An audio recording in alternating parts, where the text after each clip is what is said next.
La Tecnologería, con Pablo Trinidad y Fran Blanco.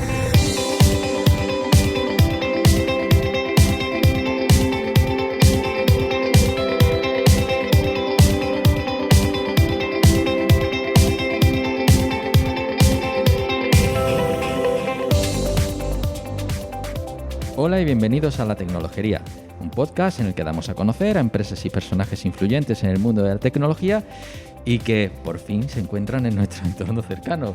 Os habla Pablo Trinidad y hoy sí, al lado, a suficiente distancia, me acompaña el gran Fran Blanco. ¿Qué tal, Fran? Hola Pablo, ¿qué tal? ¿Cómo estamos? Pues bien, contentos de volver aquí a la cercanía, ¿no? Efectivamente, sí, la verdad es que yo ya pensaba que tú eras también virtual. Sí. ¿Sabes? Y nos hemos tenido que poner pantalones. Efectivamente. Qué remedio, algo más apañado, algo más arreglado, pero bueno, oye, que volver a las viejas costumbres siempre está bien. Sí, y con esto vamos además a cerrar temporada, con lo cual, bueno, el círculo se cierra, aunque continuaremos, ¿no? Por supuesto. Y bueno, hoy vamos a tocar uno de esos temas que no habíamos tocado hasta ahora, que era el Internet de las cosas, ¿no? Qué guay. Eso, el mundo hardware y... Esto que nos vamos a encontrar ahora por todos sitios de la casa, por todo... Sí, las neveras que compran solas, sí, todas esas leyendas urbanas. Efectivamente. Sí, y tenemos un invitado que nos va a poner al día de lo que sucede en Sevilla con una empresa interesante. Le va a venir bien a los oyentes y le va a venir bien a mi persona, ¿sabes? O sea, Eso, por mí genial. Se va a poner al día. Pues venga, ¿vamos al lío? Venga, vamos a ello.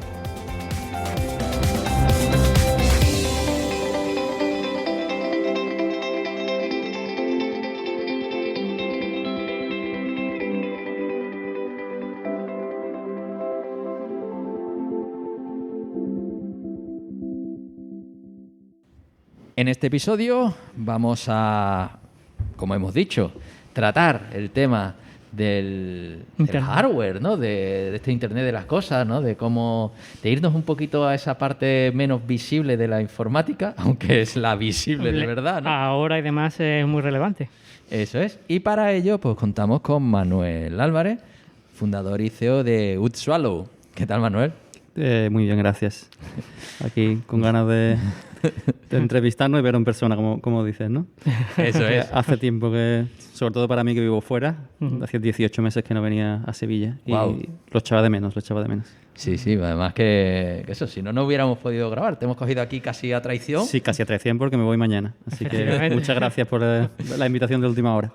No, hombre, gracias a ti. Efectivamente. Así que bueno, ya sabes que tenemos una pregunta para romper el hielo, que en esta temporada ya la cambiaremos. Efectivamente, ya en la 10ª, como ya hemos celebrado todo, pues hemos vuelto a la del primero, a la de la primera temporada, ¿no? Pero ya para la siguiente temporada los próximos invitados tendrán que enfrentarse a una nueva pregunta culinaria. Sí, ahora luego haré el epílogo, pero vamos a la pregunta. Venga, la pregunta es como ya conocéis todos los oyentes, la tortilla con o sin cebolla. La tortilla de patata, me refiero. La tortilla de patata. Y a mí es una pregunta que me hace muchas veces, la he escuchado mucho, y yo, si soy sincero, con cebolla solo nunca la he tomado.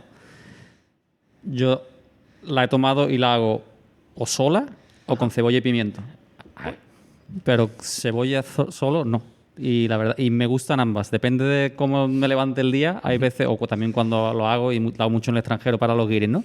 Hay veces que la prefiero hacer solo, porque creo que es el sabor original, pero creo que el toque de la combinación y no por separado de la cebolla y el pimiento verde, creo que le da un toque muy, muy bueno. Sí. Yo ya la metería ya chorizo. Incluso. No, ahí ya es cargártelo. Ya eso sí es de guiri. Eso es como el Jamie Oliver, ¿no? con la paella. Es ganas de dar por culo. No, chorizo no. Pero creo que el pimiento sí le da un toque. Sí, ya se acerca a la tortilla paisana, ¿eh? Sí. Exactamente. Campera también que le suelen llamar. Campera puede ser, sí. Exacto. Pero bueno, ya esta pregunta la vamos a abandonar. Porque además sí que ha habido una encuesta recientemente en la que ganaba por goleada el concebollismo con un 80%. Lo cual no significa que estén en posesión de la verdad, porque Si nos vamos a Estados Unidos y le preguntamos dónde está España, el 80% dirá que está en México, el otro dirá que es un restaurante, ¿vale? Y eso no les da la razón, ¿no? Pero España está donde está. Pero bueno, 8 de cada 10 es un porcentaje bien altito, así que alguna razón tendrán también. Lo importante es lo que diga la Wikipedia al final. Bien, voy a editar Wikipedia, ¿vale? Ahora vuelvo. Venga, hasta ahora. Total, bueno, ya conocemos en este caso... Sabemos sabemos ya tus gustos sobre la tortilla de patata, pero vamos a centrar el tiro, Manuel, y entonces queríamos preguntarte pues, ¿qué se dedica un CEO en Good Shallow? ¿A qué se dedica un CEO? Efectivamente. En tu caso, en mi caso, ¿qué me dedico? En tu caso, claro. Pues yo creo una combinación, ¿no? De, por un lado, operativa, de asegurarme de que el día a día de la compañía va bien, mucha relación con clientes.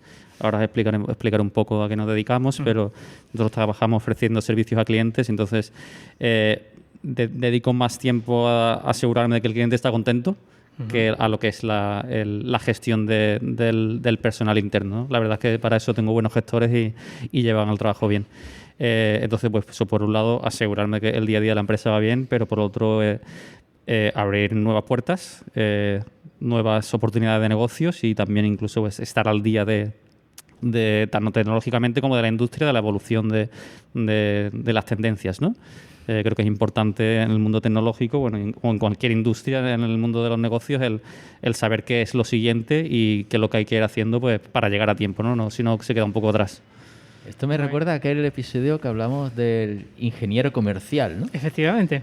Efectivamente, y bueno, y creo que es una figura muy importante y que está descuidada y eso, es que añade muchísimo valor, ¿no?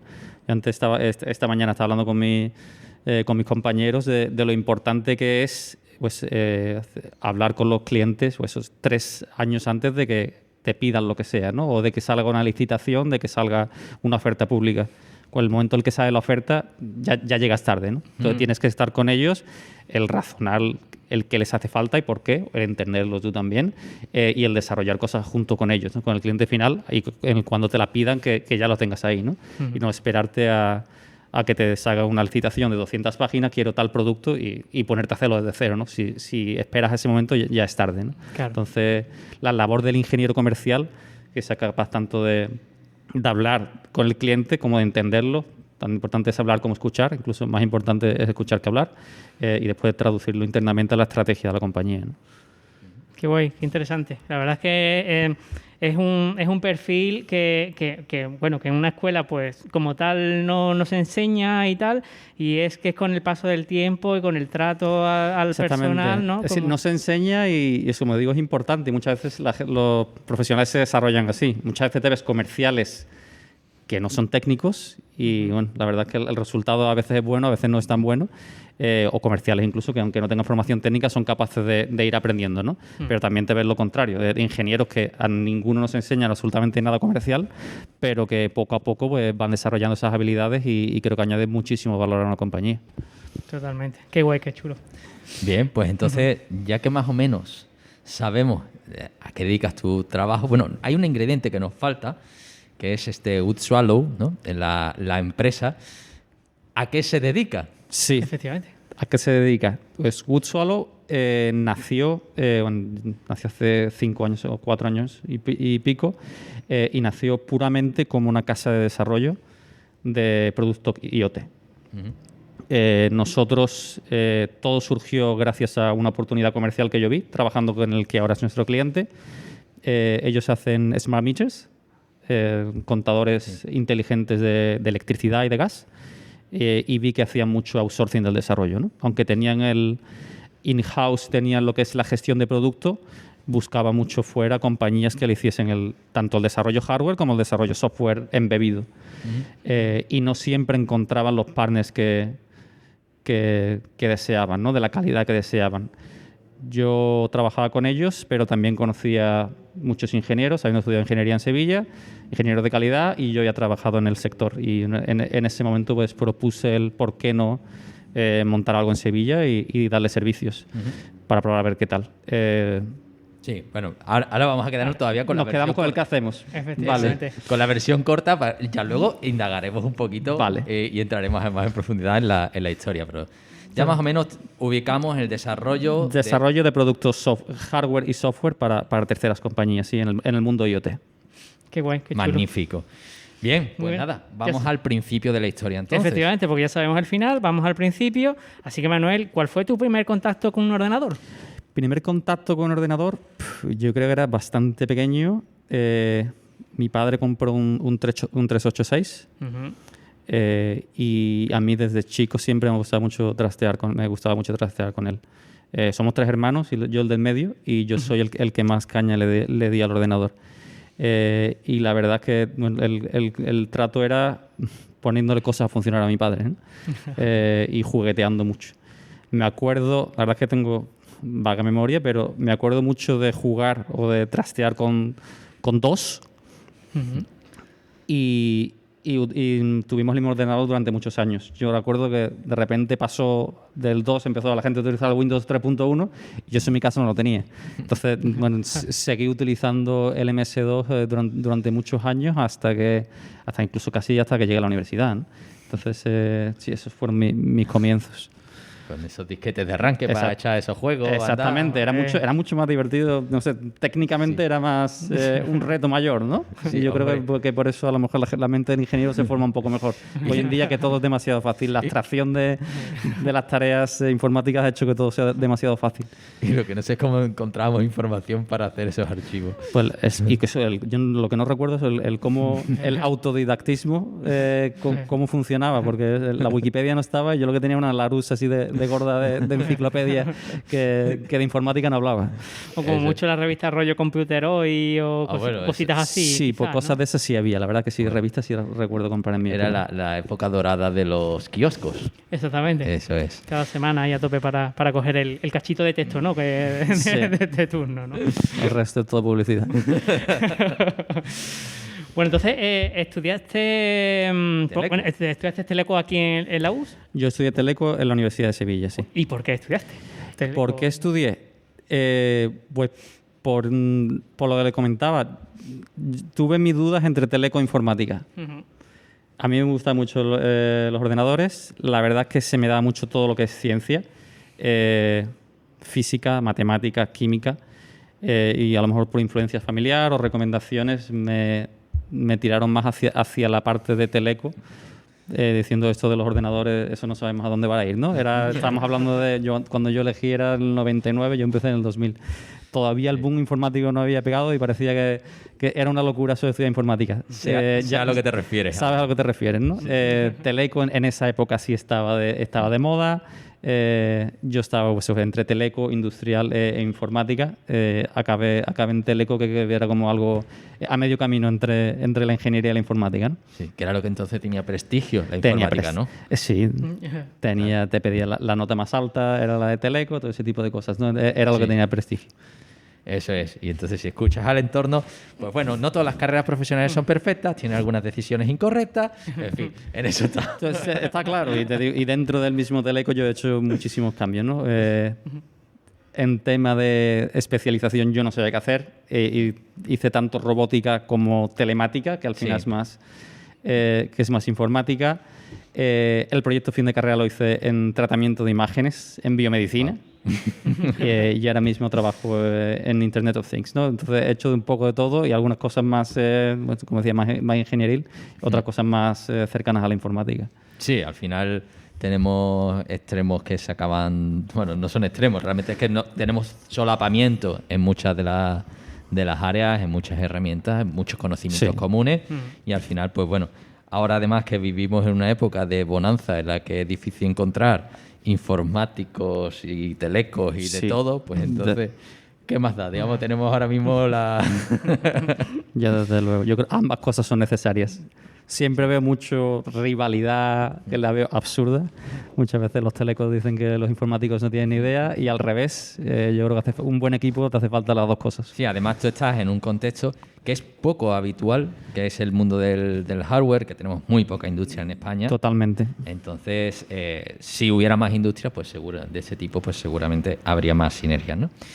Pero bueno, todavía estamos en esa época de por qué entraste. En tus años de estudiar ingeniería, siempre intentamos ver si hiciste algo, además de estudiar, asociaciones, cualquier otra cosa, yo qué sé, hemos tenido aquí desde gente que hacía magia yo qué sé, a gente que en 10 años ha tardado 10 años en hacer la carrera y se ha dedicado a muchas otras cosas, ¿no? ¿Tú hiciste algo exótico? Algo exótico, bueno, tan exótico, creo que algo normal juvenil.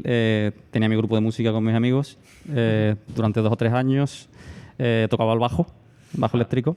No que fuésemos muy buenos, pero la verdad es que para echar los fines de semana y disfrutar con los amigos, como decía, la verdad es que está muy bien. La música es algo que me gusta mucho y que ayuda también a distraerse. Y tanto. Qué bueno. Bien, bien. Pues bueno, ya más o menos empezamos a ver esos inicios de la carrera. Estudiaste. ¿Cuál fue el primer contacto que tuviste con el mundo empresarial o con las relaciones laborales, no? Con las relaciones laborales fue en cuarto de carrera. La verdad es que yo creo que, al menos en mi época, las carreras de 5 años se hacían un poco largas, sin tener tanto contacto laboral. Y yo eso, a partir de tercero o cuarto ya me empecé a inquietar y quería hacer algo un poco más real a la vida real, ¿no? Más cercano a la vida real. Hice unas prácticas con Sadiel, en Endesa. La verdad es que Sadiel lo vi poco, solo para firmar el contrato, pero estuve en Endesa Distribución y la verdad es que el proyecto fue más informático que teleco, ¿no? Recuerdo que era hacer análisis de punto-función, de estimación de desarrollo software de una plataforma nueva que estaban haciendo, ¿no? Entonces fue analizar páginas y páginas de especificaciones y eso, ver una estimación de cuánto hombre día hacía falta para desarrollar eso, ¿no? Eso es ingeniería de software pura y dura. Es pura y dura. O sea, teleco te puedo decir que esas cosas no las miramos. No las miramos, pero bueno, la verdad es que para mí fue muy, muy interesante. Me gustó mucho la experiencia, acercarme también sobre el mundo real, trabajar ya en la industria eléctrica, en la que llevo trabajando casi desde entonces, bueno, y él también en la parte de software y la parte de gestión, digamos, ¿no? Que también fue un poco la introducción para mí a que no solo es programar, sino que también hay que estimar cuántos recursos hacen falta, cuánto tiempo se va a tardar y que si te equivocas, pues a la empresa le puede costar caro. Bien. Bueno, pues ya estamos en ese primer acceso y bueno, lo haces, entiendo que en un formato práctica, ¿no? Que estás ahí todavía terminando de estudiar y demás. Ya nos has comentado pues que haces un proyecto que no tiene nada que ver con esto, ¿no? Tu proyecto final de carrera, ¿no? Cuando terminas, bueno, digamos, ¿tú terminaste y empezaste a trabajar? ¿O sí, no. Bueno, yo, otra cosa que hice, aparte de tocar la guitarra o el bajo, como decía, una cosa que hice que sí me influyó mucho entre tercero y cuarto, antes de irme antes de hacer las prácticas, hice un Interrail por toda Europa. Y la verdad es que a mí sí me cambió mucho, ¿no? Me abrió los ojos y me hizo ver que yo quería ver no solo España y Sevilla, sino que quería ver el extranjero, ¿no? Entonces, cuando volví de ahí y mientras hacía las prácticas, decidí que quería hacer un Erasmus.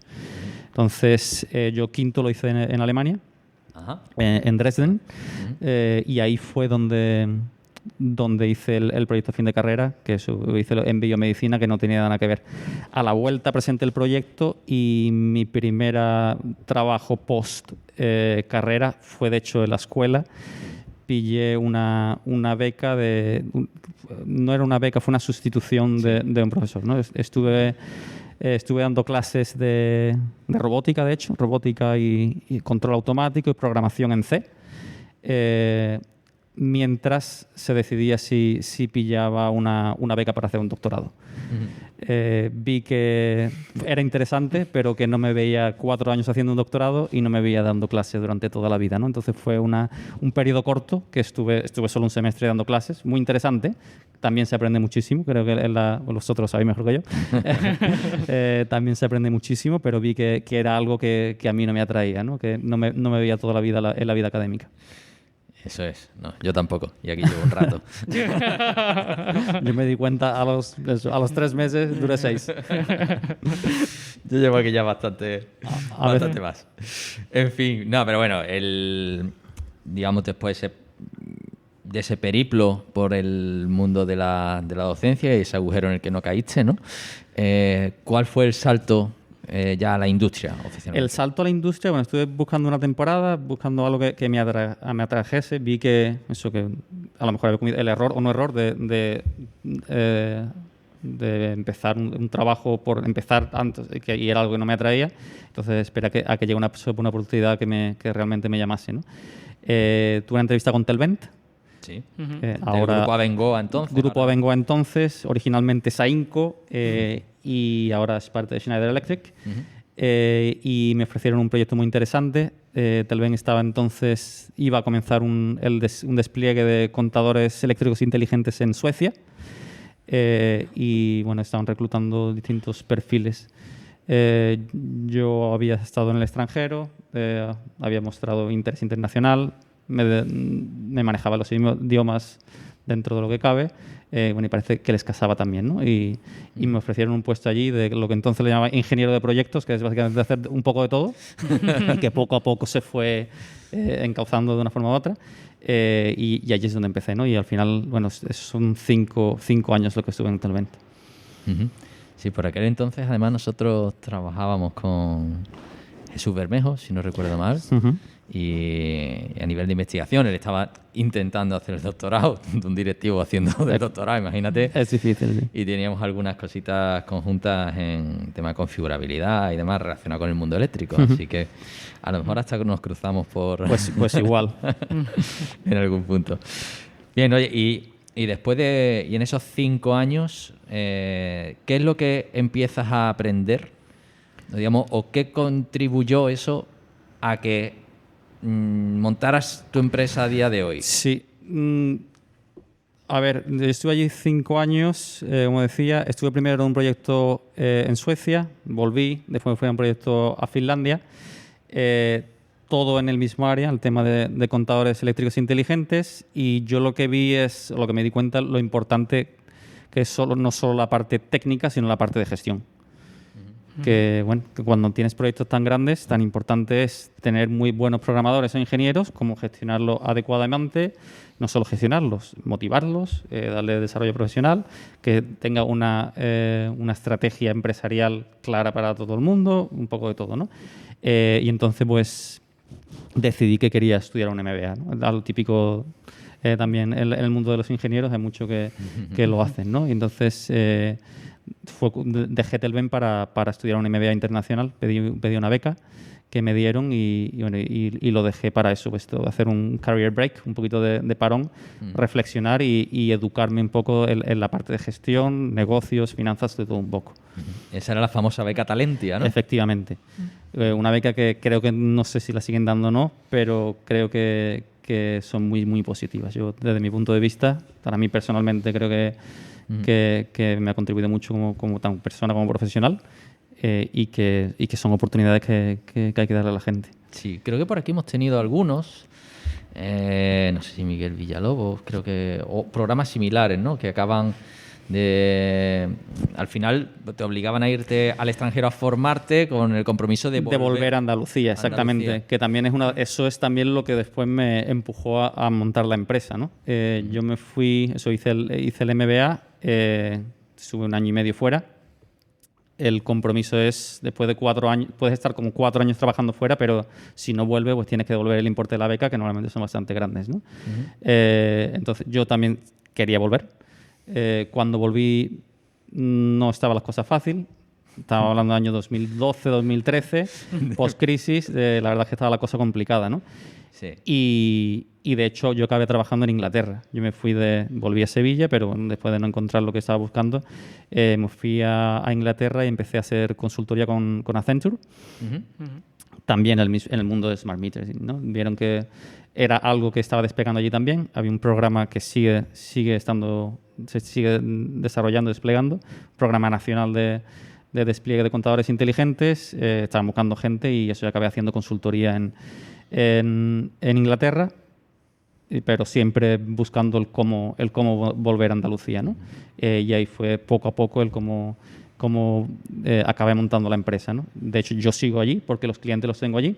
Voy y vengo hasta el COVID, que me pilló allí y me estuve, como decía antes, 18 meses sin poder venir, pero fue lo que me empujó un poco también a montar algo aquí, ¿no? Que tenía ese compromiso de volver a Andalucía y creo que beca o no, viendo que eso, que la región había invertido en mí, creo que era algo que moralmente me sentía obligado y la verdad es que ahora mismo me siento muy, muy satisfecho. Fantástico. Qué guay. Oye, y en todo el MBA te fuiste a Hong Kong, ¿no? Me fui a Hong Kong. Bueno, había Sí. más MBA más no lo había más cerquita. cercano, era lo que estaba más lejos. Yo estuve mirando, de hecho me aceptaron también en Australia, pero le di muchas vueltas, lo típico en los MBAs es ir a Estados Unidos. Estuve mirando programas globales que también tenían intercambios sin Asia y tal, pero bueno, en esa época también, y ahora cada vez lo vemos más, se empezaba a ver el auge del mundo asiático, ¿no? Sí. Y vi que estar a lo mejor 2 o 3 meses en Asia a lo mejor no iba a ser suficiente como para entender bien la cultura y lo que está sucediendo allí y para incluirlo dentro de, a lo mejor de mi carrera profesional, ¿no? Y la verdad es que no me arrepiento porque ahora mismo me siento cómodo el hacer negocios en Claro. América, Sudamérica, África, Asia, donde sea, ¿no? El choque cultural fue gordo, pero creo que aprendí muchísimo. Al final, en las escuelas de negocios, lo que es la parte técnica, digamos, aunque sea negocios, la técnica, digamos, es todo lo mismo. Sí. Se enseñan negociaciones, valoraciones de empresa, finanzas corporativas, eso te lo enseñan todo, pero lo que es la parte, más lo que llaman, por ejemplo, las soft skills, las habilidades más suaves, el cómo tratar con culturas distintas y cómo eso solo se aprende si lo vives de primera mano. Y la verdad que no me arrepiento. Y claro, además que de primera Hong Kong como un sitio para el MBA te chirría, pero realmente hay mucha producción de hardware allí, con lo cual entender a la cultura local, si en un momento dado tú quieres acabar produciendo exactamente. en Hong Kong, es muy importante, ¿no? Es muy importante. Sí, y además ellos son todo mucho de relaciones y valoran muchísimo el que tú hagas el esfuerzo por entender su cultura y todo ese tipo de cosas, lo valoran muchísimo. Y sí, hardware ya no se hace tanto, porque es demasiado caro. Hong Kong se ha convertido en un hub financiero, pero sí al otro lado de la frontera, si te lo que va a Shenzhen y un poquito más dentro, ahí ya sí se sigue fabricando hardware y, como dices, al final es muy importante. Y yo, como te decía, después del máster ha sido muchos los viajes de negocio que he hecho, tanto a China, Taiwán, Japón, y ellos aprecian mucho el que, cuando yo les cuento que estudié en Hong Kong, la universidad que estudié es de prestigio, la conocen bien, la verdad es que lo agradecen y ayuda. Uh-huh. Qué guay. Magnífico. Oye, también en ese, ya por completismo casi, ¿no? Sí. Estuviste por Colombia 3 meses, ¿no? Estuve sí, parte del programa tienes que hacer unas prácticas y claro, ahí sí ya fue más complicado, ¿no? Porque yo estaba en Hong Kong. Quieres trabajar en una empresa, como te decía, en Hong Kong ya es más finanzas que tecnología. Si quería hacer unas prácticas tecnológicas me tenía que ir a China y sin hablar chino la verdad es que es complicado. Estudié un poco de chino, pero evidentemente como para hacer unas prácticas no. Y entonces pues acabé trabajando con Endeavor, no sé si los conocéis, es una organización sin ánimo de lucro que ayuda a startups de países emergentes, ¿no? Ajá. Y tenían distintas oportunidades y me ofrecieron estar en Colombia, que me parecía magnífica.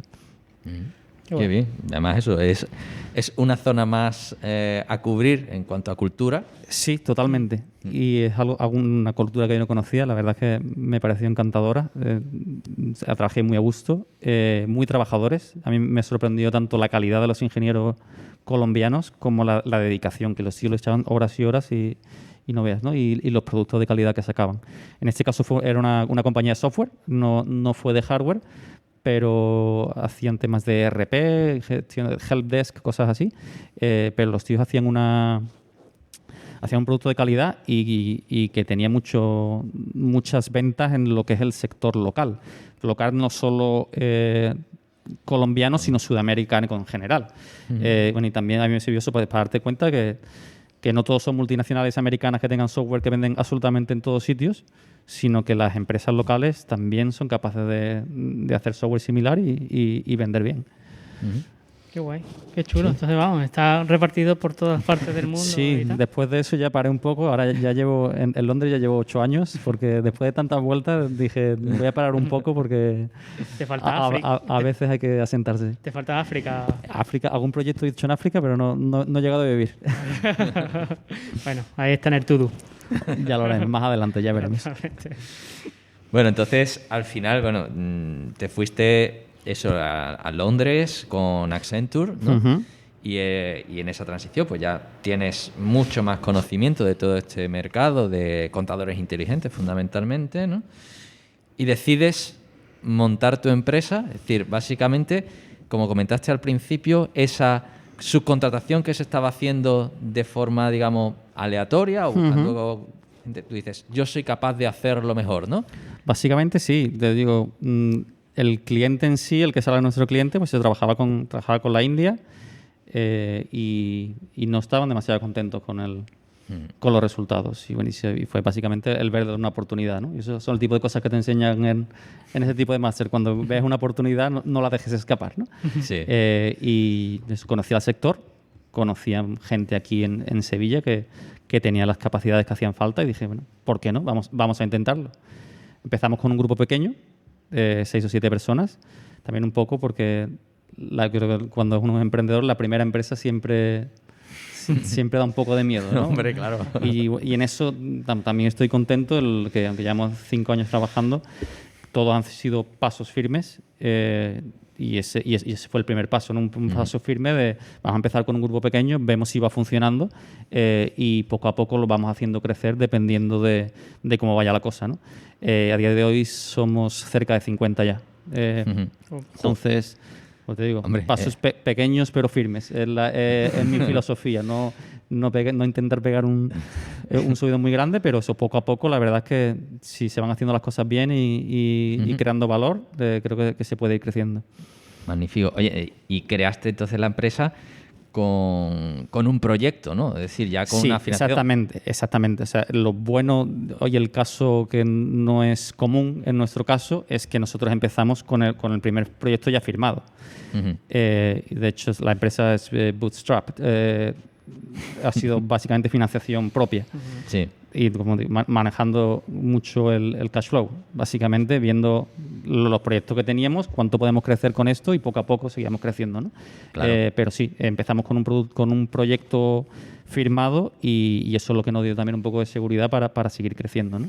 Claro, porque además esa parte del cash flow que mucha gente se olvida, tú ahora dices, mira, firmo un proyecto de $250,000, ¿no? Y tú dices, venga, pero te pagan la mitad al principio y la otra mitad al final. Exactamente, ese tipo de cosas hay que cuidarlas y para eso son para que también se estudia el tema de negocios, ¿no? Claro. Esas cosas hay que estudiarlas muy bien, ver los riesgos, modelarlos y tener cuidado, ¿no? Pero como decía, nosotros hemos ido creciendo poco a poco con pasos firmes, pequeños pero firmes y además el interés compuesto, ¿no? Si vas creciendo poco a poco y vas reinvirtiendo, pues la verdad es que se consigue algo grande. Eso es. Además que tenemos un caso de emprendimiento que aquí siempre hablamos de rondas de inversión, de lo típico de PowerPointing, ¿no? De hacer un producto mínimo viable, sí, ¿no? Y esas cuestiones. Aquí no, estamos en una creación de negocio desde cero. ¿Y cómo conseguiste engañar al cliente para confiar en un equipo que no existía? Es verdad. Pues, aunque suene mal, me dijeron, si son como tú, porque yo trabajaba con ellos. Y entonces son gente que ya me conocían y me dijeron, si me dices que va a traer gente como tú, nos fiamos.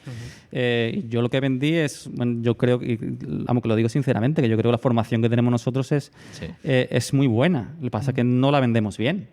Y entonces eso fue un poco la vendida de mota, ¿no? Pero dijimos, mira, si realmente están formados como tú, tienen el mismo background y tal, creemos que puede funcionar. Y también fue por lo que decía que también era un proyecto pequeño. O sea, que podía haber ido más la cosa. Para el cliente no es que dijera, vamos a fichar un proyecto de 5 millones de euros a 3 años, ¿no? Fue un proyecto de 4 meses, vamos a ver qué tal va y ahí vamos viendo, ¿no? Y la verdad es que, bueno, el equipo es que dio muy buen resultado.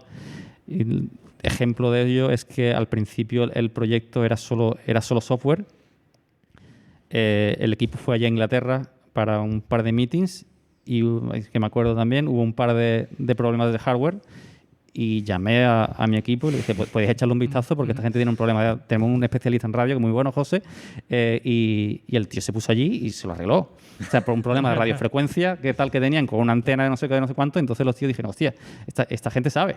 Y ya empezaron, y entonces nos dijeron, el segundo proyecto podemos meter una componente hardware también que vemos que domináis. Y dijimos, por supuesto. Entonces, yo creo que digo, eso eran proyectos pequeñitos que en los que poco a poco el equipo fue demostrando que lo capaz que era, y eso cada vez nos fueron dando más, hasta que bueno, la historia es que en 2 años decidieron cargarse el equipo de la India y dijeron, nos llevamos todo lo que hay en la India, nos lo llevamos a Sevilla. Fue cuando pegamos el salto grande, ¿no? En un año pasamos de 20 a 38 personas porque se cargaron todo lo que tenían en la India y dijeron, queremos seguir trabajando con vosotros. Qué bien. Qué bueno. Así da gusto. Mete cabeza. Sí, al final es lo que dices, empezar con un contrato, vender la moto, pero bueno, pues si vendes una moto, es más fácil, y es que yo lo que digo también, es más fácil vender una moto pequeñita. Sí. Y si funciona, dice, ahora te vendo la grande, que hacer un PowerPoint en el que tú te ves también presentaciones de te voy a dar no sé cuánto rendimiento de 100 millones en 3 años. Eso es más difícil que alguien que lo compre. Pero si tú le dices, mira, págame un equipo de 5 personas durante 4 o 5 meses y cuando veas si funciona, lo expandimos, pues creo que es un riesgo que toda empresa puede asumir, ¿no? Si hubiese ido mal, pues se hubiese encargado el proyecto y fuera. Hubiésemos cerrado y ya está. Pero gracias a Dios no fue el caso. Bien, oye, ¿y en qué momento decides ponerle este nombre tan complicado que es WoodSwallow? Pues, como te decía antes, un ejemplo de que los ingenieros no somos buenos en marketing, ¿no? Y a veces los problemas los miramos por un lado y no los miras de otro. Yo vivía en Inglaterra y buscaba un nombre que le fuese fácil decir a los ingleses. Lo que no me di cuenta es que, evidentemente, que mi equipo aquí estaba en España y a lo mejor no le iba a ser tan fácil decirlo, ¿no? El cómo surge... yo no sé, bueno, si habéis tenido que buscar un nombre alguna vez, no sé si habéis tenido hijos o montado una empresa, pero hay veces que... Yo he tenido los dos casos. Has tenido los dos casos y estás obsesionado. Necesitas un nombre. Y yo estaba igual. Estaba en la empresa, tenía que montar la empresa, necesitaba registrarla, necesitaba un nombre. El caso es que estaba en una barbacoa de un amigo australiano. Era su cumpleaños. Estábamos tomando cervezas y viendo pájaros y empezaron a decir, mira los pájaros tan bonitos, tal. Y dijo, mira, igual pillo el nombre, ¿no? El nombre del pájaro en cuestión era kite, que yo no sabía que era un tipo de pájaro. El milano, en inglés es kite. ¿De ahí viene el kitesurf? No, el kitesurf es cometa también. Yo me acuerdo que yo estaba allí y decían, mira los kites, qué bonitos. Y digo, yo no veo ninguna cometa. eran milanos. Y dijo, mira, pues puede ser un nombre guay para una empresa. Vi que estaba pillado y ya estaba con el tema pájaros y digo, voy a buscar pájaros. Empecé a mirar, googleé aves migratorias con un poco representando todas las vueltas que he dado por el mundo, ¿no? He viajado mucho y siempre he vuelto a Sevilla. Y yo no lo sabía también, pero el ave migratoria por excelencia es la golondrina. Sí. La golondrina, que también es algo muy sevillano, ¿no? Yo siempre recuerdo en el colegio Gustavo Adolfo Bécquer, ¿no? Volverán las oscuras golondrinas. Volverán. Y dije, bueno, verá. Y entonces, como te decía, si es golondrina en inglés no lo va a decir nadie. Golondrina en inglés es swallow. Y dije, pues vamos a buscar swallow. Pero estaba pillado. Palabra muy común. No solo es tragar, que es también como verbo, es swallow, es golondrina. Ambos estaban pillados. Entonces ya estaba desesperado y dije, pues vamos a mirar tipos de golondrina. Y me salió una que era la golondrina del bosque, que es WoodSwallow, que además era australiana. Y como todo comenzó en el cumpleaños de mi colega el australiano, pues dije, pues venga, WoodSwallow. Total. Fui a registrarlo. En cuanto empecé a ir al notario, al banco, a la gestoría, dije, hostia, vaya, cómo la he cagado con el nombre inglés, que no es solo inglés, sino que no hay Dios que lo pronuncie. Pero pero ahí así surgió la cosa y la verdad que bueno, poco a poco ha ido calando y a veces las cosas complejas o los errores así también tienen sus cosas positivas, ¿no? Todo el mundo nos conoce como la empresa que Dios no es capaz de pronunciar y bueno, tenemos el logo distintivo que tengo en la camiseta que pues poco a poco va calando la gente y bueno, yo creo que en tanto los empleados como nuestros clientes pues ha calado y hasta ahora lo hemos mantenido. Que el logo pone WS con una especie de golondrina en origami. Exactamente, para darle también un poco del guiño al mundo asiático, ¿no? Te digo, está todo pensado. Está todo hilado. Dentro de mi cabeza funciona. Sí. El problema es cuando alguien tiene que hacerlo y dice, ¿de dónde has sacado eso? Tú sabes que las golondrinas son famosas por las cagadas, ¿no? Sí, También. las cagadas. Efectivamente, las cagadas de la golondrina. Menos mal que no se aplica. Que no es el caso de mi equipo. Mi equipo no hace ninguna cagada. Si algún día pasa, tú Si alguna dices que cagada, todo está hilado. exactamente. Es que la culpa es el nombre. Pero sí, esa es la historia. Bien. Bueno, pues ya hemos hecho esa parte del recorrido cronológico, ¿no? Ahora, como habíamos prometido, meternos en el mundo del IoT un poquito, ¿no? Todo esto de los, digamos, tú estás especializado en el tema de los contadores inteligentes, ¿no? Pero a nivel tecnológico, un poquito para quien sea ingeniero informático o incluso teleco, que no ha manejado estas tecnologías, ¿cuáles son los elementos tecnológicos que intervienen? ¿Qué tecnologías se ponen ahí en conjunto con los contadores inteligentes? Con los contadores inteligentes, en tecnología, al final es hardware bastante básico. Tú lo que tienes es un microprocesador, básicamente un Cortex ARM de lo que tiramos hoy en día, tienes sus módulos de memoria, parte de metrología en convertidores analógicos digitales y después una parte de comunicaciones, ¿no? Entonces tampoco lo que es el hardware es muy simple, pero eso es lo que lleva también a la complejidad, ¿no? Mis ingenieros me insisten muchísimo. Yo no he llegado a programar en embebido, pero de la complejidad del embebido que no tienen memoria. Claro. Entonces, continuamente lo que están trabajando es en cómo hacer cosas tan complejas cuando tienes tan poca memoria. Y cuando te ves en también un mercado competitivo en el que al final el hardware tiene que ser lo más barato posible, te ves en unas situaciones en las que tienes que optimizar lo que es el diseño de hardware a saco, que sea lo más barato posible, pero eso mientras más funciones le metas, mejor, ¿no? Entonces, hay cosas que siempre hay que elegir, no siempre es un trade-off que te contradices un poco, o metes mucha funcionalidad o lo haces de bajo coste, no puedes hacer las dos cosas. Claro. Evidentemente el cliente lo quiere todo y el mercado también, y todos queremos eso, pues un teléfono lo más barato posible, o eso, los contadores que se instalan aquí en España eso cuestan 20 o 30 euros. Si se imagina, son muchos contadores, claro. Pero son muchos, cuando venden volumen es muchísimo, pero que si lo comparas con un teléfono que te cuesta 700, 800, también se venden muchos teléfonos. Claro. Te digo, la optimización del hardware que hay que hacer es importante, pero eso, en temas de componentes tecnológicos, al final el microprocesador, la memoria, módulos de comunicaciones, convertidores analógicos digital y poco más. Esto me recuerda yo impartía una asignatura de desarrollo de aplicaciones distribuidas que intentaba que los alumnos conectaran un Arduino Uno, el más básico de todos, ¿vale? Y montar un servicio REST con comunicaciones, ¿vale? Y para poder interactuar al final y extraer esa información de los dispositivos, ¿no?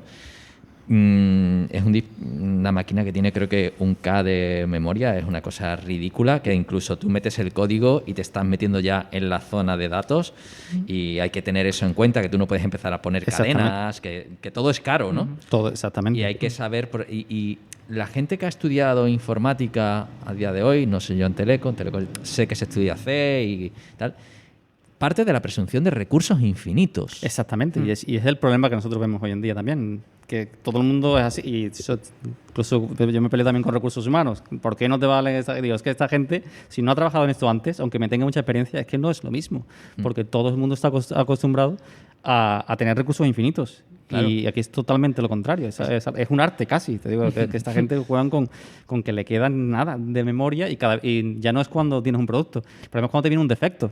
Y dices, tengo un defecto, tengo que resolverlo y es que ya no tengo memoria para resolverlo. Entonces tienes que ver el cómo jugar al Tetris para poder resolver esos problemas, ¿no? Sí, además que, mira, me viene un caso que me mandó Jesús González Martí, desde aquí un saludo, que quería estar aquí grabando, pero no ha podido ser. No ha podido venir. La próxima. Y creo que era de Uber, contando el problema que tuvieron con el desarrollo de la aplicación iOS por la limitación que ponen en el tamaño del código a la hora de subir al App Store, ¿no?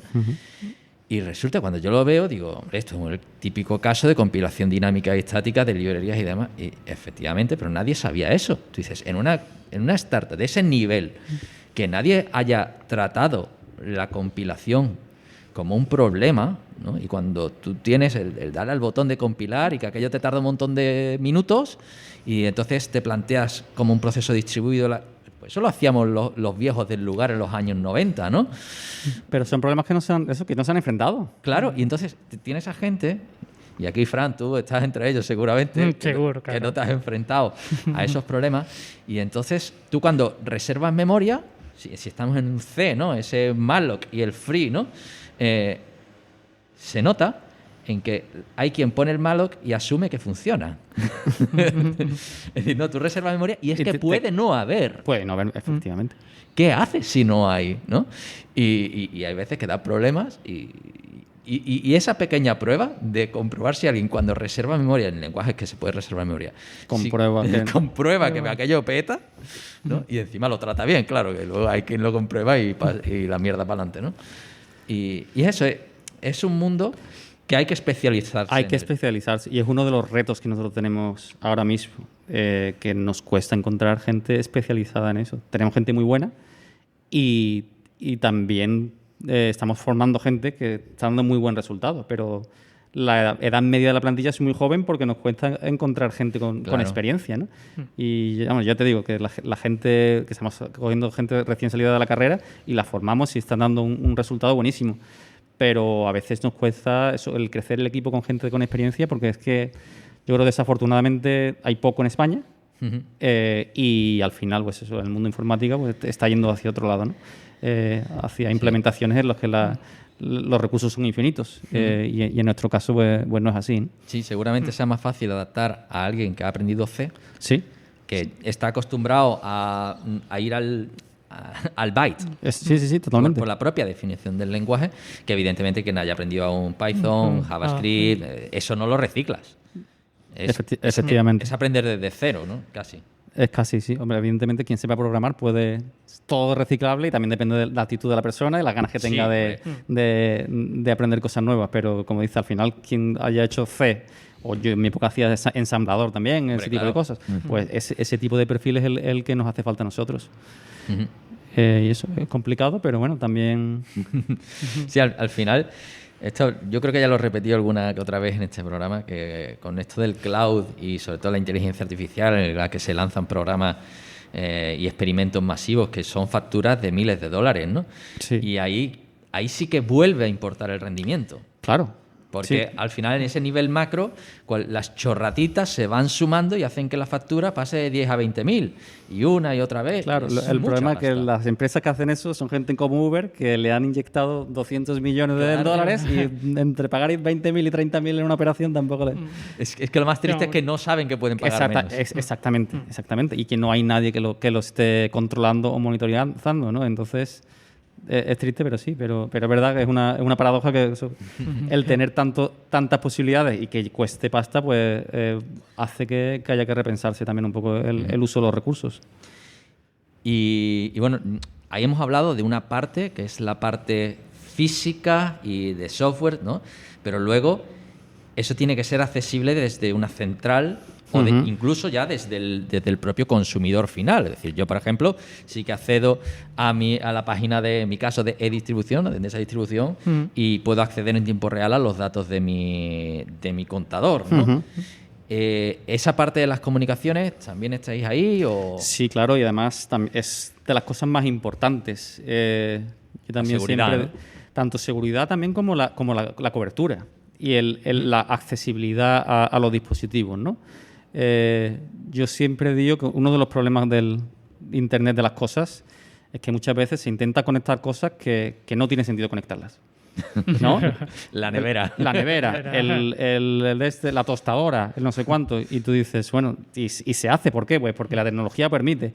Pero después, ¿cuántas neveras conectadas se venden? Bueno, si no tienes otra opción, la compras. Pero si te cobran 100 o 200 pavos más, no lo pagas, ¿no? Entonces, yo creo que el tema conectividad y el tema IoT hay que hacerlo siempre de una forma que el caso de negocio sea positivo.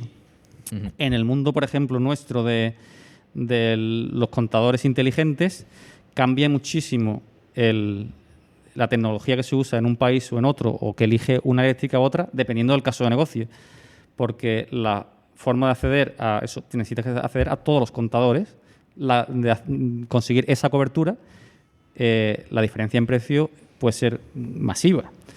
En España, por ejemplo, o cuando yo empecé en Suecia, en mi época, en Suecia, Finlandia y los países nórdicos, se utilizaba PLC, Power Line Communication. Sí. El motivo por el que se utiliza PLC es porque minimiza muchísimo la necesidad de un módem. Un transceiver de PLC te cuesta $1 o menos. Entonces, si tú tienes todos los contadores de la casa con un transceiver de $1 transmitiendo a través de la red de baja tensión y tienes lo que se llama un concentrador de datos, pues te lo llevas todos los datos ahí y los mandas pues o bien por un puerto Ethernet si tiene conectividad o 2G o 3G, ¿no? El problema de eso es que el bandwidth que tienes ahí no es el mejor del mundo. En proyectos nuestros del Reino Unido lo que tienes es una comunicación punto a punto con 3G, básicamente. Entonces, la diferencia es grandísima, tanto en el coste hardware, que no es lo mismo tener, si tú en este barrio hay 1000 casas, no es lo mismo tener 1000 modems de 3G con 1000 suscripciones de Vodafone, de Telefónica, de 3G, que tener un concentrador que habla por la red eléctrica que tiene una sola conexión y lo lanza, ¿no? Entonces, como decía, al final es mucho el hacer el caso de negocio. ¿Cuánto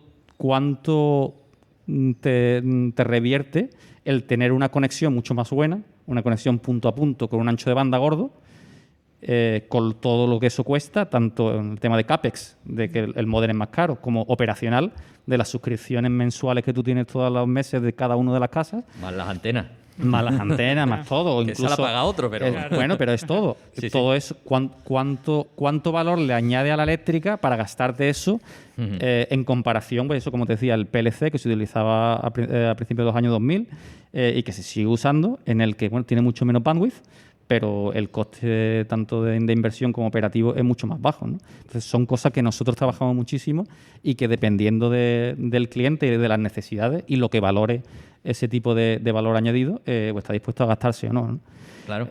Hombre, también ahí venimos de una situación en la que teníamos un técnico que iba y miraba el contador, con lo cual la reducción de costes también viene por ese lado. Entonces, efectivamente. Si comparas, seguramente diga, claro. Y al final muchas veces el caso de negocio es lo bien que lo hagas. O sea que yo he visto casos de negocios y tú le dices, bueno, tú te has dado cuenta de que te ahorras pasta en esto y no lo estabas contando. Y dices, pues no me había dado cuenta. Claro. Cosas, por ejemplo, en las que también... Eso es el caso típico que se habla siempre del que se mande a alguien a leer el contador. Pero una de las cosas donde más se ahorra es en la detección de cuando se va la luz, cuando hay una interrupción de servicio. Claro. Por varias cosas. Una de si hay una interrupción de servicio y te das cuenta rápido, mientras antes la arregles, más rápido empiezas a cobrar otra vez, claro. Porque el consumidor empieza a gastar otra vez. Pero también te ahorras, por ejemplo, en call center, porque no te hace falta tanta gente atendiendo llamadas de que se me ha ido la luz, porque tú automáticamente o preventivamente eres capaz de arreglarlo antes de que la gente se te queje, ¿no? Entonces hay mucho que se puede sacar, no es solo el ahorrarte de mandar a alguien al que lea el contador y lo que estamos viendo que a medida que el sector energético va evolucionando, y es donde nosotros estamos intentando evolucionar también nuestro negocio y añadir más valor, es que ahora hay un cambio en el sistema energético, ¿no? No solo están consumidores, sino tienes lo que llaman prosumidores, claro. Tienes gente que está importando y exportando, empiezas a tener coches eléctricos, que son patrones de consumo distintos. Son muchísimas cosas en las que a la eléctrica le hace falta. Ya no es que se ahorre dinero por no mandar a alguien a leer el contador. Es que o tiene esa información de esos cambios de consumo en tiempo real, o es que la red se puede venir abajo, ¿no? Entonces, claro, ya llega a ser pasa de ser una inversión en vamos a invertir porque me voy a ahorrar en costes operativos, a voy a hacer una inversión porque si no la red se me puede venir abajo. Uh-huh. Y además hay otro caso de uso en el que sí que estuve trabajando hace unos años, que es la actualización remota del software, en este caso del firmware. Por supuesto. Uh-huh. Que no es lo mismo, evidentemente, tener un ancho de banda gordo que un ancho de banda chungo. Exactamente. Nosotros hemos tenido proyectos en los que el ancho de banda es muy malo y tardaba días, y cuando tienes un error o una funcionalidad nueva quieras introducirte, da igual, pero como tengas un error crítico y eso se te tarde en arreglar, es que sales en los periódicos. Claro. Tú antes estabas hablando también de la conectividad, no solo en la recolección de datos, sino en tiempo real, ¿no? Con el usuario. Allí en el Reino Unido, por ejemplo, dan un dispositivo que se llama In-Home Display, que es básicamente como si fuese un iPhone pequeñito y habla en tiempo real inalámbricamente con el contador, ¿no? Con el objetivo de educar al usuario. Que no sea un poco más intuitivo, no tengas que ir a tu ordenador y conectarte a través de la web, bla, bla, bla, sino que tú tienes un dispositivo, se va refrescando cada segundo. De hecho, cada 10 segundos te va enseñando los picos de consumo, pero también cuánto cuesta. Me acuerdo un error que llegó, un defecto que llegó a los periódicos, a todos los medios, porque el cálculo de la factura te lo hacía mal. Y de repente a la gente le empezaba a salir que la factura eran 50.000 libras. Y empezaba a salir. Imagínate que tú tienes un cacharrito que te está intentando educar sobre el consumo energético y de repente enciendes el kettle para poner un té y te dice que eso te ha costado 50.000 libras. Pues empezaron a llamar a todas las eléctricas a todos lados y claro, mientras arreglas eso, lo despliegas y tal, el impacto es muy, muy gordo. Y entonces, o eres capaz de hacer un software upgrade rápido, o hay cosas que eres puramente informativo. Pero si tienes un problema de seguridad o algo así, puede ser jodido. Hombre, eso además, ese caso se está dando ahora mismo en España, solo que es verdad.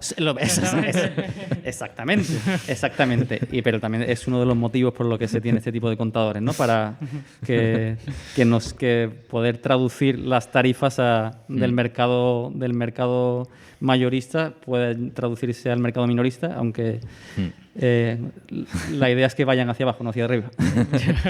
No, hombre, aquí la verdad que sí que he estado con eso de que me compré una casa nueva hace poco, y el aprender cuál es el consumo que estás haciendo cuando estás en verano, sobre todo con aires acondicionados, saber la potencia contratada que se ajusta a tus necesidades, si pones o no pones placas solares, algo que me he planteado, ¿no? Y te tienen que acabar saliendo las cuentas, ¿no?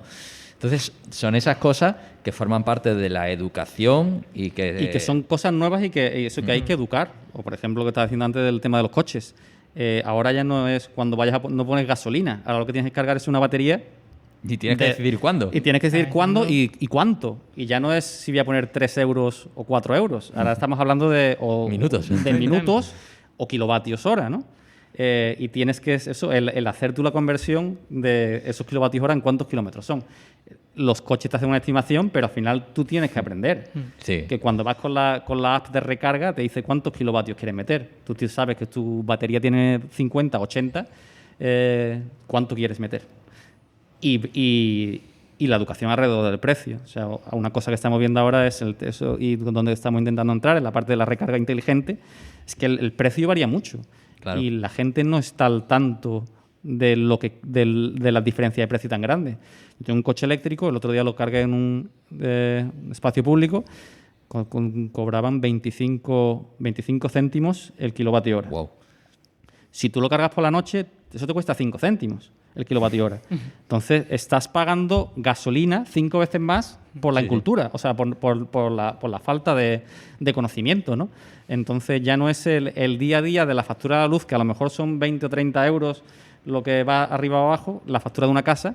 Cuando estás hablando de la parte de transporte, o la gente se conciencia y empieza a aprender de la diferencia de precio y cuánto puedes ahorrar, o la verdad es que es un dineral el que se puede perder. Uh-huh. Entonces ahí entiendo que hay margen en el negocio de la automatización de esa educación. Exactamente. O sea, por un lado, la automatización de la educación y por otro lado, de la abstracción de la educación. Hay dos formas de solucionar el problema. O educas a alguien y que sepa el cuándo cargar, cómo, que mire qué números hay que mirar, o tú le ofreces un servicio en el que automáticamente te lo cargue cuando sea más barato. Y eso es lo que también la parte de la recarga inteligente, lo que va más es hacia eso. A mí no me cuentes historias, yo no sé lo que es un kilovatio, pero yo quiero que esto me salga lo más barato posible, ¿no? Entonces, ahí se están desarrollando aplicaciones en lo que hacen es, yo te lo gestiono automáticamente, de tal forma de que cargar el coche te va a salir lo más barato posible, ¿no? Claro. Y son servicios que se van a empezar a proveer, ¿no? Y ya se habla también del tema del vehicle to grid, por ejemplo, que es yo te vendo la energía de tu coche cuando esté más cara para que tú saques pasta, ¿no? Ese tipo de servicios pues son cosas que se están empezando a desarrollar ya y está pasando, ¿no? Y entonces cada vez se va a ver más. Como decía, para todo este tipo de cosas es súper importante la comunicación en tiempo real. Tener información tanto información de consumo como información de precios como la capacidad de actuar rápido. Claro, que a lo mejor tú ahora llegas a casa y dices, enchufo el coche, pero eso no significa que tenga que ponerse ahora mismo a cargar. Efectivamente. De hecho, la idea es, y de hecho, cuando es más barato la energía, es por la noche. De madrugada, entonces, claro. los contadores, los cargadores de coche inteligentes más tontos, digamos, lo único que hace es te retrasan la carga lo más posible. Sabe que a partir de las 9 de la noche es más barato y retrasa hasta que sea más barato, ¿no? Después ya puedes jugar con las cargas, las curvas de precios si quieres afinar mucho, ¿no? Pero si lo quieres asegurarte de una forma, grosso modo, de pagar menos, claro, enchufa cuando llegue a las 6 de la tarde, pero no cargues hasta las 9 de la noche. Claro, que si no está el salgo a las 11 de la noche fuera a enchufar el coche porque exactamente, no te va a levantar a la 1 de la mañana, a las 12 de la noche para enchufarlo. Claro, ¿no? y esa sería la parte de educación. Esa es la parte de educación, pero también la parte de educación pues tienes el saber qué contratos, ¿no? También se ve que hay mucha más posibilidad para las comercializadoras eléctricas de hacer contratos flexibles y que se adapten a las necesidades de cada uno y a la realidad de los precios energéticos que tenemos hoy en día. Con lo fácil que antes era todo plano y demás, todo, da igual, a las 8 de la tarde, a las 9 de la mañana, no sé cuánto. Yo lo tengo así, ¿eh? Qué máster, ¿eh? Después de haberme educado en la gestión de y ver la ruina que resulta y los precios demenciales, me he pasado una tarifa plana. Tarifa plana y fuera. Más barata que la Valle. Así que... Sí. Bueno, hay hilos en Forocoches que hay masters y demás, de compañías y demás. Un día hablaremos ya de esto. Pero bueno. Algún día entrevistaremos al fundador de Forocoche. También. Bueno, vamos a pasar a la siguiente sección, porque algún día tenemos que terminar el programa, aunque estamos muy a gusto hablando sobre esto, que es cómo otros pueden llegar hasta aquí, ¿no, Fran? Efectivamente. Así que... Manuel, para un informático que quiera acercarse, digamos... O teleco. Un teleco. O también, venga. O ingeniero en general. Ingeniero, efectivamente. O ingeniera. Genérico, efectivamente. ¿Qué camino recomendarías para acercarse, digamos, a tu mundo? Al mundo del IoT, efectivamente. De ese desarrollo de... Yo recomendaría, pues lo que tú decías también, ¿no? A lo mejor empezar con kits de desarrollo típico Arduino, Raspberry Pi, y empezar a montar aplicaciones y dispositivos sencillitos, que hoy en día es fácil, ¿no? Te lo puedes comprar incluso en Amazon o lo que sea y te puedes montar un kit de desarrollo y empezar a jugar con ellos, ¿no? Entonces yo creo que es la forma más fácil, pues empezar a hacer desarrollos pequeños y ver si realmente le gusta, ¿no? Ponerse retos de autoaprendizaje y ver qué tal. Evidentemente... Si está hablando de alguna ingeniería, pues acercarse al departamento de turno. En nuestro caso, si alguien se quiere acercar algún día a que le enseñemos lo que tenemos por allí, a lo mejor para aprender no vale, pero también para ver lo que hacemos. Yo encantado, tenemos la sede de La Cartuja, pueden acercarse a vernos y a vosotros os invito también por si os queréis venir un día. Bien. Me gusta la idea. Ahora que ya podemos empezar a movernos... Claro que sí, ahora hay que aprovechar. Eso hombre, tengo la agenda reventada ya. Bueno, otra que también va por ese mismo rollo, cuando se contrate, digamos, a ingenieros o desarrolladores y tal en vuestro campo, ¿Qué perfil se busca, no? Pues nosotros buscamos perfiles varios. En la parte hardware, por ejemplo, pues eso, gente que tenga experiencia en electrónica. Si tiene radiocomunicación nos viene bien para la parte de telecomunicaciones, pero también miramos gente que tenga a lo mejor experiencia en la parte de potencia, porque trabajamos también mucho con el sector eléctrico, ¿no? En la parte de programación, pues tenemos dos vertientes. Y yo siempre lo digo, tan grande es nuestro equipo de desarrollo de embebido como nuestro equipo de test. Porque estos equipos que, como tú dices, van a estar ahí en la calle no sé cuántos años, y si hay un problema, hay que hacer una actualización a millones de dispositivos, hay que testearlos y mucho. Nosotros tenemos un sistema de regresión automática en la que corrimos miles de casos de uso todas las noches sobre todos los productos que tenemos, y eso tenemos que seguir alimentando. O sea, todo producto, cada vez que vamos desarrollándolo, metemos bastantes casos de uso, ¿no? Entonces, ese tipo de perfil, pues son gente que no tienen por qué saber de embebido, simplemente pues programación en Python y poco más nos vale. Gente que tenga experiencia en automatización de test nos viene bien. La parte de test, la parte de embebido, pues como decía, gente que sepa hacer haya trabajado con sistemas operativos en tiempo real, FreeRTO si utilizamos nosotros, pues eso de tipo de cosas de perfil nos viene muy bien, ¿no? Gente que haya trabajado a más bajo nivel y, como decía, optimizando memoria a tope y siendo consciente de la escasez de recursos que tenemos. Perfecto, genial. Muy bien. Oye, y bueno, espero que dentro de esas pruebas tengáis a alguien que le prenda fuego y que lo meta en una batidora, el cacharro, a ver si aguanta. De eso no, a tanto no llegamos, pero pruebas de estrés sí hay que hacer. Por ejemplo, típico, cuando para el marcado CE, por ejemplo, hay pruebas que son de impacto. Pruebas de impacto siempre se hace. Magnífico, eso se lo pedirá a la gente, ¿no? Se le pide. Y típico también pruebas de IP, de meterlo bajo agua, de echarle polvo, ese tipo de cosas se le hace. El fuego todavía no lo hemos metido. La prueba es más que no arda, ¿no? Si te aseguras de que después de pasar todas las pruebas no ha salido ardiendo, va mejor, ¿no? Pero es verdad, entonces no es tan divertido como parece. No está divertido. Se puede. Seguramente mañana me riñan y me dicen, sí, hacemos pruebas de meterle fuego, lo que pasa es que tú no te enteras. Vale. No te llaman para los mejores. No me llaman, no.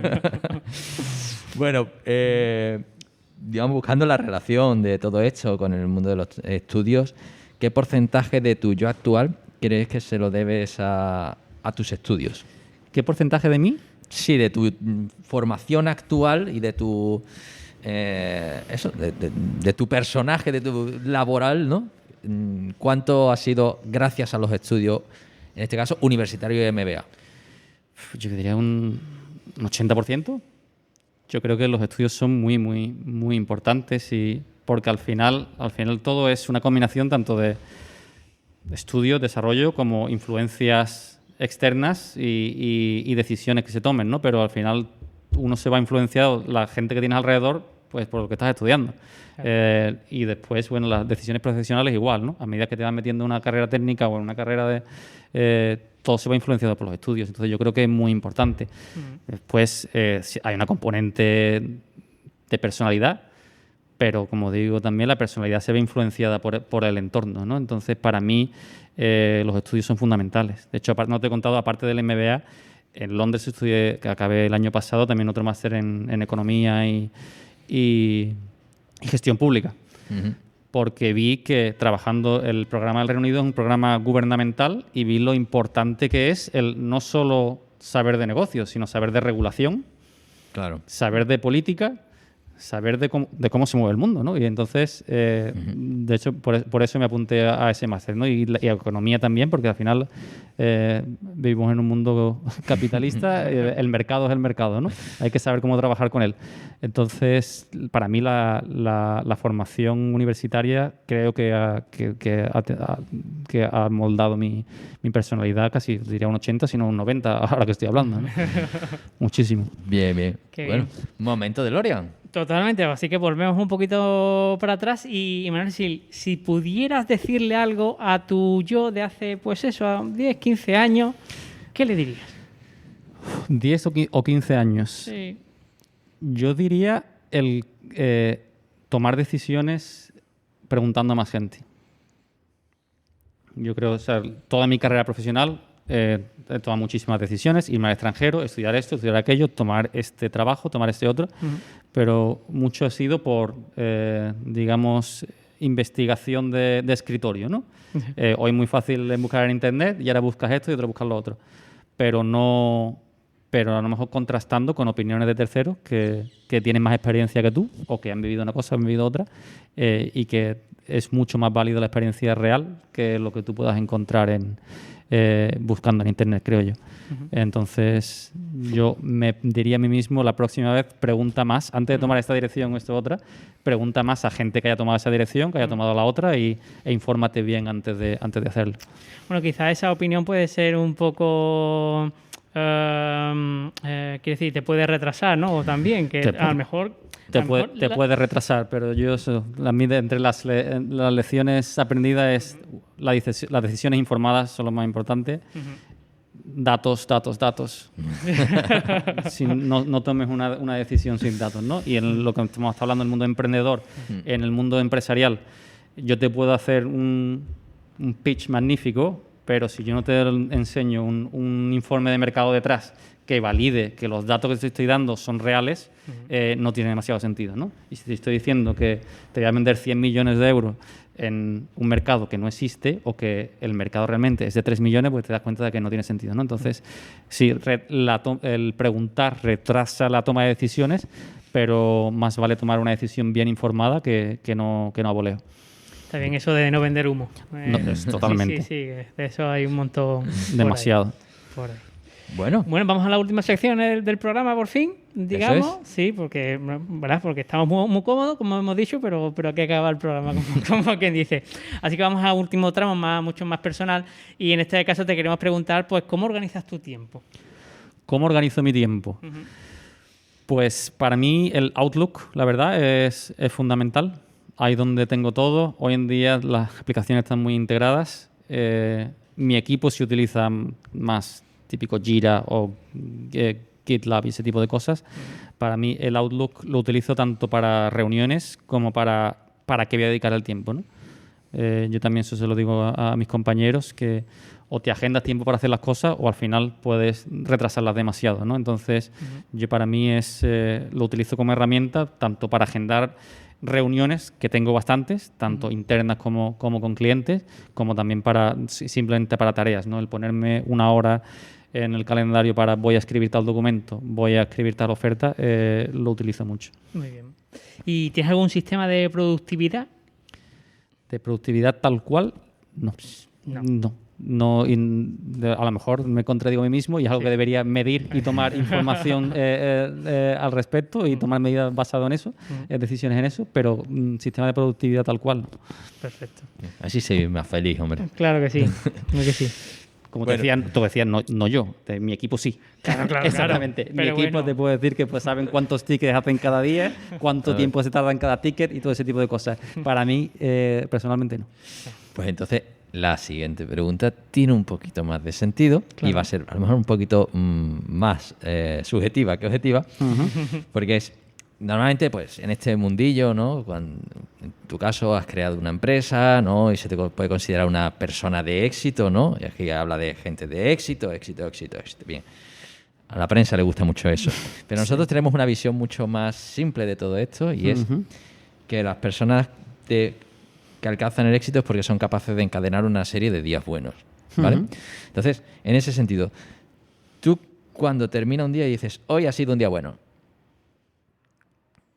Está difícil, ¿eh? Está difícil. La pregunta es, ¿cuándo digo que ha sido sí.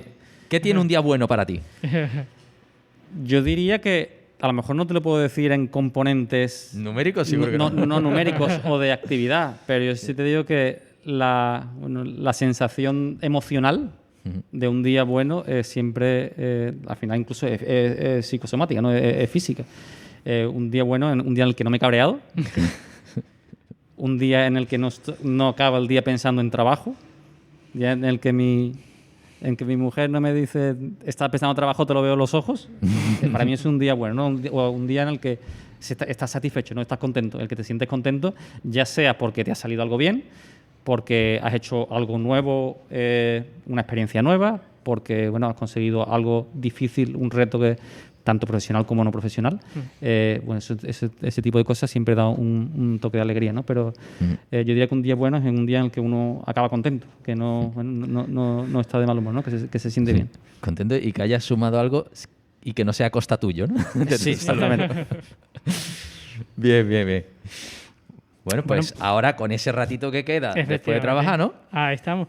¿A qué dedicas tu tiempo libre? Porque ese, después de tanto curro, algo tiempo libre. También el bajo. Pero, por ejemplo, o sea, volviendo al bajo, por ejemplo, a mí la música me gusta mucho. Lo último que he hecho es intentar, por ejemplo, tocar la batería. ¿Por qué? Pues porque siempre se me ha dado fatal. Y como te decía antes, el que me hace sentir bien es el saber que he conseguido algo, ¿no? Entonces, hace como 4 o 5 años me propuse como reto personal. Digo, voy a intentar tocar la batería. Me apunté a clases. Te decir que tardé X tiempo, tardé bastante, pero consigo hacer algo. Entonces, ese tipo de cosas pues, las sigo haciendo, ¿no? Tanto en el tema musical, en deportes, también no soy el más deportista del mundo. Me he apuntado a clases de golf. Bien. Al principio lo veía como algo aburrido y ahora me encanta. Lo veo algo súper técnico. Sí. Y que eso, cuando consigues el superar los primeros movimientos de aprendizaje, que son complicados, y empiezas a ver resultados, la verdad es que es muy satisfactorio. El mes pasado empecé con remo, que igual creía que iba a ser aburrido, pero lo he visto también algo súper técnico y que me está gustando mucho. Sirve bien para desfogar, también te da un poco de aire fresco.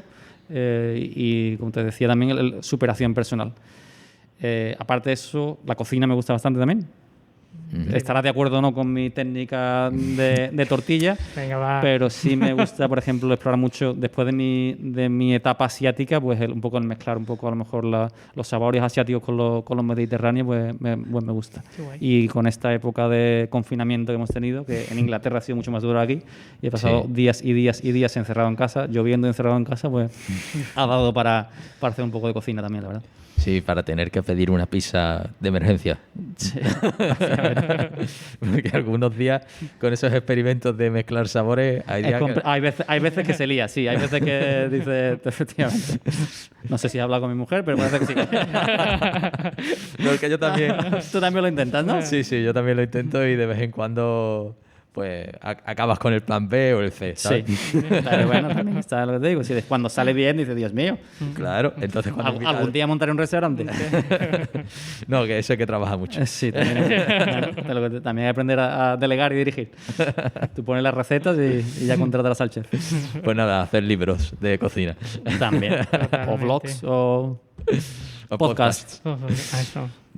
Bueno, y ya por último, ya está. Si nos quieres recomendar un libro, una peli, una serie que te mole, pues bienvenido es. Libro, peli o serie que me mole.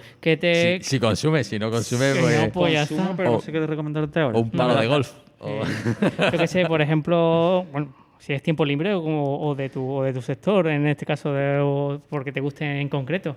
Pero si no, pues... Pues la verdad es que ahora mismo me has pillado un poco... Me he quedado pillado. Ahí ya... Pasamos. Vamos a pasar, voy a pasar. Pasamos. Y ya está. Porque estoy viendo, si me dice que está bien... Ahora mismo estoy reviendo Lost, Perdidos. Hombre, magnífico. Que lo veo un clásico y me ha dado por verlo. Entonces, estoy viendo más clásicos pasados que cosas nuevas. Yo volví a hacerlo porque mi mujer no lo había visto. A mí me ha pasado exactamente igual. Entonces, le estoy enseñando. Y ella sigue diciendo que es una locura. Digo, espérate al final. Quiero ver si eres el tipo de persona que le gusta al final o el tipo de persona que odia al final. Tú quieres volver a revivir el día del debate de aquellos que lo vimos en directo. Exactamente. Yo lo vi en directo. Yo me acuerdo, me pilló... Yo estaba viviendo en Finlandia entonces, invierno. Wow. No tenía nada que hacer y me vi las 6 temporadas del tirón. Me vi 5 para poder ver la sexta en directo. Sí, nosotros fue llegar por la mañana y dijimos, lo vemos al mediodía. Después de comer, nos paramos un rato, el rato de descanso, y era las 10:30 y paramos y dijimos, ya recuperaremos el rato y nos pusimos a verlo, y entonces ya pudimos volver a la productividad de nuevo cuando terminamos. En fin, siempre es buena idea revisitar lo que lo que funciona. Bueno, yo quiero apuntar una cosa. Yo quiero felicitar a los vecinos y demás, de los vecinos tuyos y demás, por ese aguante y demás. Con la batería. Por la batería, Sí, el baje y esas toco cosas. con cascos. Sí. Lo respeto, lo respeto. Bueno, entonces tu mujer te ha ganado. Sí, me ha ganado, sí. Total. Pues Bueno, nada. pues yo creo que ya está. ¿o? Sí, hemos hecho un repasito bastante completo. Ha sido nuestra primera incursión por el mundo IoT. Así que bueno, muchas gracias, Manuel, No, por pues, muchas gracias a vosotros, la verdad. por Ha buscar- sido un placer. además que has buscado este huequito antes de volver Sí, otra vez a Londres. Exactamente. Así que Bueno, pues nada. a ver si la próxima vez Vamos a podemos quedar otra vez. a Y te dejarlo, digo. a dejarlo volar como las golondrinas. Eso es. Eso es. Si queréis, como decía, si queréis venir algún día para que os enseñemos el cacharreo que hacemos, y creo que la verdad también es espectacular el ver todos los tipos de test que hacemos y ver las entrañas de los dispositivos. Para mí eso de los test de hardware también, la cámara anecoica para las radiaciones y todo eso, la verdad que está muy chulo. Si os interesa, más que Hombre. bienvenidos. Qué guay. Hombre, si uno se queda a ver esos programas de Así se hace y demás, todos estos documentales de Discovery, eso es igual, pero en directo. Efectivamente. Ahí está. Vale, allí iremos. Pues nada, con esto cerramos 10ª temporada, cerca ya del 5º aniversario. Llevamos tiempo haciendo esto. No sé, vamos, ya hemos descansado en verano, hemos Sí. desaparecido unas cuantas semanas que lo necesitábamos.